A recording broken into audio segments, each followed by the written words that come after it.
حاجة في نفس يعقوب قضاها وإنه لذو علم لما علمناه ولكن أكثر الناس لا يعلمون.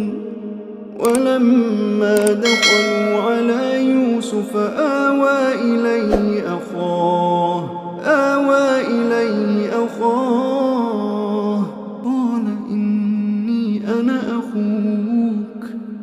قال إني أنا أخوك فلا تبتئس بما كانوا يعملون. فلما جهزهم بجهازهم جعل السقاية في رحل أخيه ثم أذن مؤذن أيتها العير إنكم لسارقون.